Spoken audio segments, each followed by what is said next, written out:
Eva, ko nozīmē darba diena?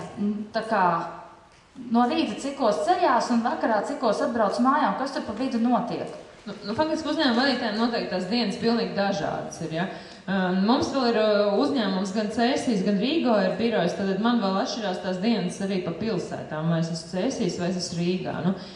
Varbūt tāda standarta diena, jā, man diena sākas kādos 9. Tad, protams, iepazīstos ar saviem e-pastiem, kas ir pilnīgi normāli, vai ar laikrakstiem ikdienas, vai mēdīju informāciju, kas tieši par manu biznesu, ir tieši par alus nozari noteikti. Un tad ir ļoti daudz dažādas sanāksmes. Sanāksmes ir ļoti svarīgas, ja viņas tiek pareizi rīkotas, jo tajā brīdī sanāk kopā dažādi speciālisti un pieņemam lēmumus. Visi ir klāti, visi zina visu informāciju, visu izrunājam, pieņemam lēmumus. Un tas ir svarīgi visādos griezumos.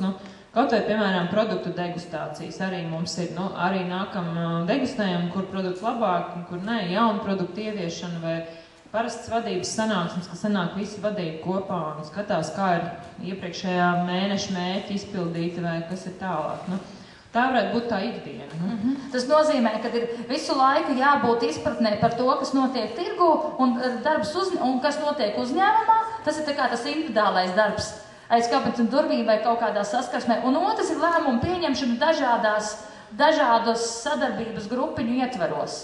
Lēmumu pieņemšana, protams, tas ir pats svarīgākais, kas ir uzņēmuma vadītājiem, jo beigās visi lēmumi nonāk pie uzņēmuma vadītāja. Īpaši arī sarežģītākās situācijās. Katram ir savs uzņēmumā. Daudz cilvēku pieņem lēmumu, bet tomēr ir robežas un lielākie lēmumi nonāk pie uzņēmuma vadītāja.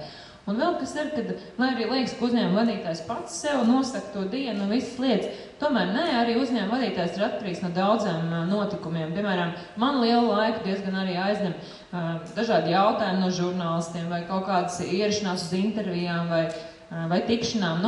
Tas ir tādas lietas, kas ir vēl papildus. Ja? It kā ir lietas, protams, ka uzņēmuma vadītājs no visu var atteikties, bet tad ir jādomā atkal, kā izpilt tos savus mērķus.